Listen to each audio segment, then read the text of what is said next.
یہ تو ماننا پڑے گا کہ کوئی بھی اگر تصوف کی شخصیت ہے تو وہ اپنی کتاب کو ترتیب بڑے خاص انداز سے دیتے ہیں اور اس انداز کو سمجھنا پڑتا ہے۔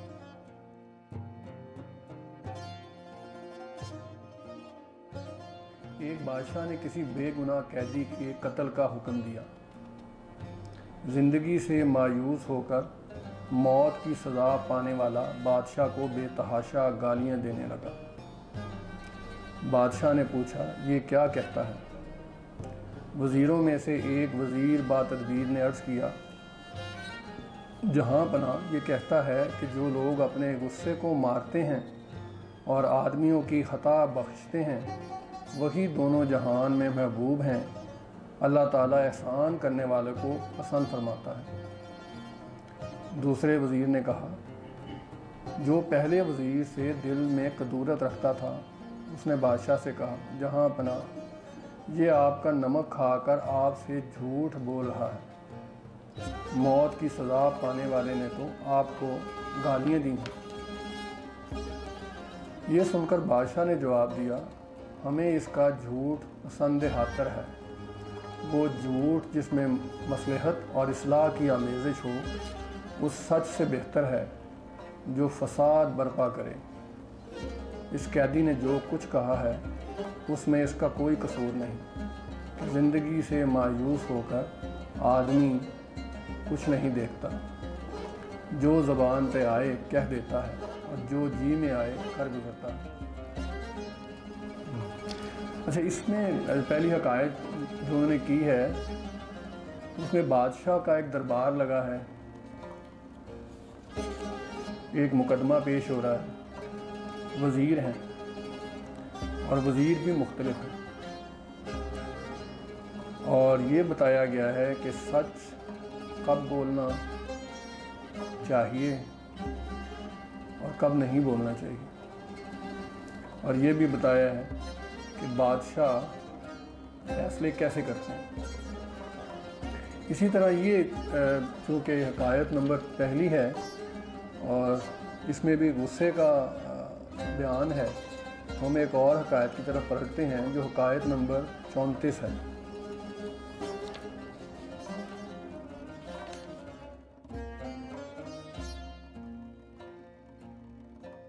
اچھا، اس حکایت کے لیے میں چاہوں گا کہ میں اس کا جو فارسی ترجمہ ہے وہ بھی آپ کے ساتھ شیئر کر لوں۔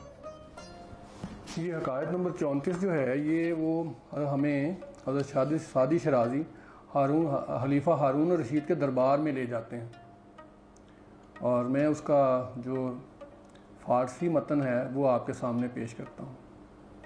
کوشش ہوگی کہ آہستہ پڑھوں، اور چونکہ یہ آسان بھی ہے تو ہو سکتا ہے آپ اس کو زیادہ اچھی طرح سمجھ پائیں۔ بعد میں اس کا ترجمہ بھی آپ کے سامنے پیش کروں گا۔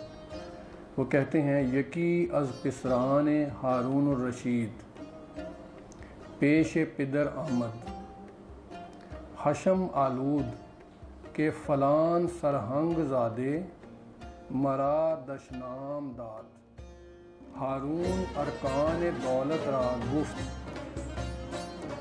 جزائی چنین کس یہ بات۔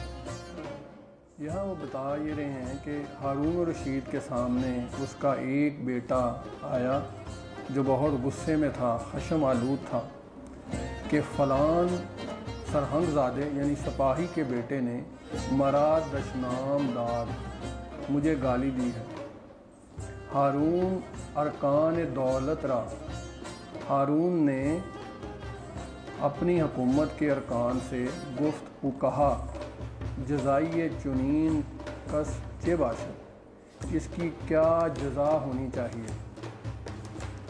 یکی اشارہ بے کشتن کا، ایک نے قتل کرنے کا اشارہ کیا یا تجویز پیش کی، و دیگری بے زبان بریدن، اور دوسرے نے زبان کے کاٹنے کا مشورہ دیا، و دیگری بے مسارت و نفی، اور ایک اور نے اس کے سامان کو ضبط کرنے کا مشورہ دیا۔ ہارون گفت، ہارون نے کہا، اے پسر کرم آن است، اے پسر کرم یہ ہے کہ عفو کنی، کہ معاف کر دو، وگر نہ توانی، اگر یہ نہ ہو سکے تو نیزش دشنام دے، اور یہ تجھ سے نہ ہو سکے تو تم بھی اس کو گالی دے دو۔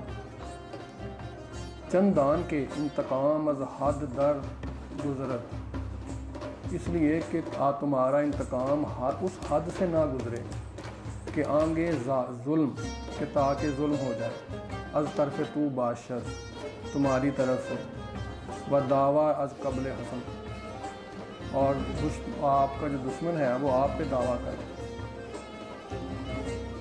حضرت سعدی شیرازی کا کمال یہ ہے، وہ گلستان میں کہ نثر کو بھی ساتھ لے کر چلتے ہیں اور اس میں وہ کچھ اشعار بھی پیش کرتے ہیں۔ آگے اگلا وہ شعر بیان کر رہے ہیں کہ نہ مردست آن بے نزدیک ہرد مند، کہ با پیل دمان پہ کار جو، بلے مرد آن کا سس از روی تحقیق، کہ چون حشم آیدش باطل نہ گویا۔ وہ کہتے ہیں کہ مرد وہ ہے ہرد مند کے نزدیک، عقل مند کے نزدیک، کہ جو ہاتھی سے لڑ جائے وہ مرد نہیں ہے ہرد مند کے نزدیک۔ مرد وہ ہے از روی تحقیق، کہ جب اس پہ غصہ طاری ہو جائے تو وہ باطل نہ کہے، غصے کو سنبھال کے رکھے۔ اس میں بھی جو آپ کو میں نے پہلی حکایت سنائی ہے اور یہ دوسری حکایت سنائی ہے، چند چیزیں اس میں ایک جیسی ہیں، ان کو آپ اکٹھا کر کے دیکھ سکتے ہیں۔ دونوں میں بادشاہ ہے، دونوں میں دربار سجا ہے، اور دونوں میں ہی بادشاہ کے سامنے گالیاں پڑی ہیں بادشاہ، اور بادشاہ کو غصہ دلانے کی کوشش کی گئی۔ ایک میں ایک قیدی اس کو گالیاں دے رہا ہے، اور تمام دربار کو پتہ ہے، جو اس قیدی کی زبان کو جانتے ہیں کہ بادشاہ کو گالیاں پڑ رہی ہیں۔ اور دوسرے میں اس کا بیٹا بادشاہ کا اپنے باپ کو آگے کہہ رہا ہے کہ مجھے ایک عام سپاہی کے بیٹے نے گالی دی۔ اب اس میں یہ بھی دیکھنا پڑے گا کہ وزیروں نے اس کو کیا مشورہ دیا ہے اور بادشاہ نے کیا فیصلہ کیا۔ تو میرا مشورہ ایک چھوٹا سا یہ بھی ہوگا کہ آپ ان حکایات کو باہر والی دنیا کے بجائے اپنی اندر والی دنیا میں رکھ کے ضرور دیکھیے گا، کہ آپ کے اندر ہی کوئی بادشاہ بیٹھا ہو، آپ کے اندر ہی کوئی وزیر بیٹھا ہو، اور آپ کے اندر ہی کوئی آپ کا جاننے والا آپ کے پاس شکایت لے کے آ گیا ہو، اور پھر آپ نے فیصلہ کرنا ہے کہ آپ نے کیا کرنا ہے۔ یہ ہماری دوسری حکایت تھی۔ ایک اور حکایت میں چاہوں گا آپ کو ایسی سناؤں جس میں حضرت سعدی شیرازی اپنی زندگی کا واقعہ سناتے ہیں۔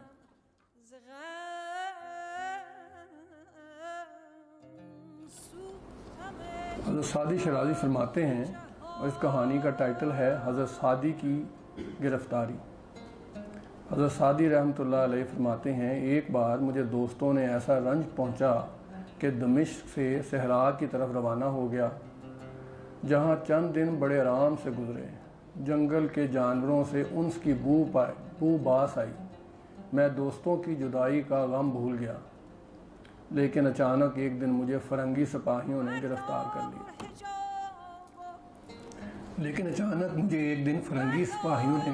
کر لیا۔ اور طرابلس لے جا کر خندق کھودنے پر لگا دیا۔ مجھ سے پہلے بھی وہاں بہت سے پکڑے ہوئے لوگ یہ مصیبت جھیل رہے تھے۔ میں نے چونکہ پہلے کبھی ایسی مشقت نہ اٹھائی تھی، لہٰذا اس مصیبت سے زیادہ پریشان تھا۔ خدا کو میرے حال پر رحم آ گیا۔ ایک دن حلب کا ایک امیر ادھر سے گزرا، جس سے میری شناسائی پہلی کی تھی۔ مجھے اس حال میں دیکھ کر اس کا دل پسیچا، اور 10 دینار فدیہ دے کر مجھے ان سے چھٹکارا دلا دیا، اور وہ مجھے اپنے ساتھ حلب لے گیا۔ کچھ عرصے بعد اس نے میری شادی اپنی بیٹی سے کر دی اور 100 دینار مہر مقرر ہوا۔ وہ عورت بدخو اور زبان دراز تھی، میرے ساتھ بھی زبان درازی کیا کرتی تھی۔ اور آگے شعر ہے، اس کا ترجمہ کسی نے فرمایا ہے اردو میں، وہ میں آپ کے سامنے بتاتا ہوں۔ نیک شوہر سے بیوی کی چخ اس جہاں میں ہے آتش دوزخ۔ جیسے میرا خیال مختلف بھی ہے، مگر اس کو پھر کسی دیر پہ رکھ دیتے، شاید اور بھی ہمیں کو حقائق مل جائے اس میں۔ اور آگے وہ لکھتے ہیں، وہ اللہ کی بندی ہر وقت مجھ میں عیب نکالتی رہتی، پل پل یہ طعنہ دیتی کہ کیا تم وہی نہیں جس کو میرے باپ نے قید فرنگ سے 10 دینار دے کر مول لیا اور زنجیر کو تیرے پاؤں سے کھول دیا۔ میں یہ جواب دیتا، سچ ہے، تیرے باپ نے مجھے 10 دینار دے کر چھڑایا اور 100 دینار میں تیرے چنگل میں پھنسا دیا۔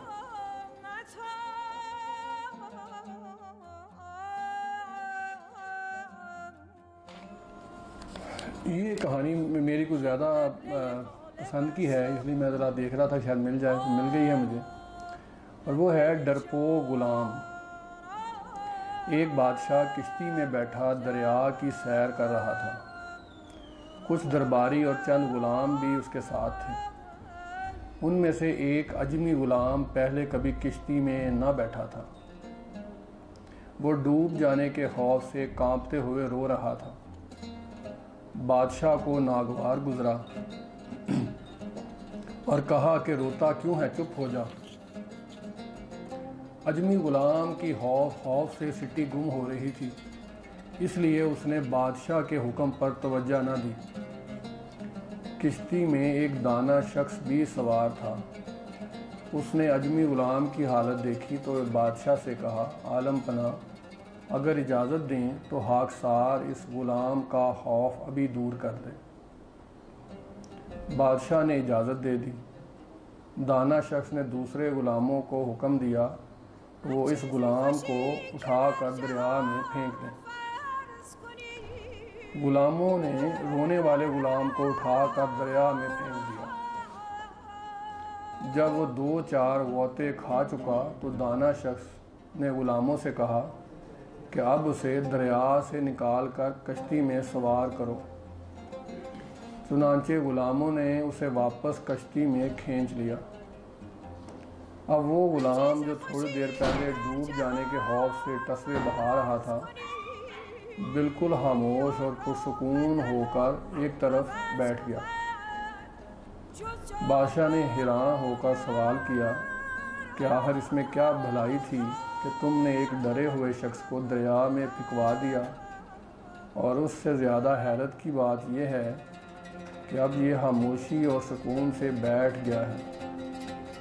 دانا شخص نے جواب دیا، حضور والا، اس نے دریا میں کبھی غوطہ نہیں کھایا تھا۔ غوطہ کھانے کی تکلیف اٹھائی تو اسے آرام کی قدر آئی۔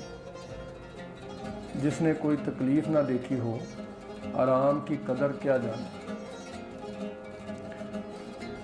میں یہ آپ کو بتایا تھا آپ کو پہلے میں نے کہ سعدی شرازی کی جو کتاب ہے بوستان، اس کے 8 ابواب ہیں۔ میں ان کا نام آپ کے سامنے بتاتا ہوں۔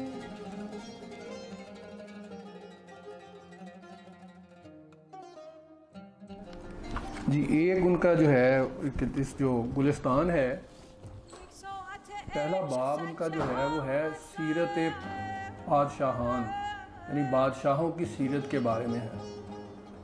کیونکہ سعدی شرازی نے بہت سفر فرمائے تھے اور بادشاہوں کے پاس رہے بھی کافی، تو ان کے پاس بادشاہوں کو روز و شب دیکھنے کا بہت زیادہ ان کے پاس تجربہ تھا، اور وہ بادشاہوں کی سیرت کے بارے میں بہت زیادہ کچھ بتا سکتے تھے۔ پہلا جو باب میں نے بتایا آپ کو وہ ہے سیرت بادشاہان۔ دوسرا جو ہے وہ در اخلاق درویشان۔ یہ ضرور ہے بات، پہلے میں انہیں سیرت بادشاہان کہا ہے،